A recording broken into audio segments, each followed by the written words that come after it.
খবর 24 সাথে আপনাকে স্বাগত। নতুন নতুন খবর জানার জন্য আমাদের চ্যানেলে চোখ রাখুন।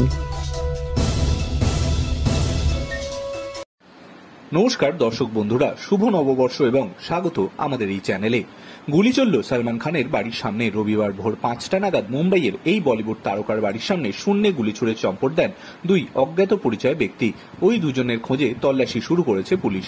সংবাদ সংস্থা পিটিআই তাদের প্রতিবেদনে পুলিশকে উদ্ধৃত করে জানিয়েছে, সালমানের বাড়ির সামনে অন্তত 4 রাউন্ড গুলি চালানো হয়। তবে প্রাথমিকভাবে জানা গিয়েছে শূন্য গুলি ছোড়ায় কেউ হতাহত হয়নি।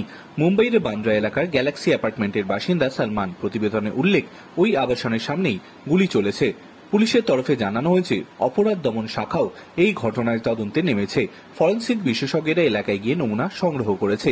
কী কারণে ওই দুই ব্যক্তি গুলি চালিয়ে পালালেন তা খতিয়ে দেখা হয়েছে। গ্যাংস্টার লরেন্স বিষ্ণই এবং গোল্ডি ব্রাড গোষ্ঠীর কাছ থেকে খুনের হুমকি পাওয়ার পরেই সালমানের নিরাপত্তা বাড়িয়ে তা Y+ করা হয়েছিল। তাছাড়াও এই বলিউড তারকাকে ব্যক্তিগত আগ্নেয়াস্ত্র রাখার অনুমতি দেওয়া হয়। কিছুদিন আগেই সালমান একটি বুলেট প্রতিরোধী গাড়ি কিনেছিলেন। রবিবারে এই গুলি চালানোর ঘটনা নিয়ে সালমান ভক্তরা অনেকেই উদ্বেগে। তবে এই নিয়ে সাল্লু ভাইয়ের কোনো বক্তব্য এই প্রতিবেদনের প্রকাশের সময় পাওয়া যায়নি।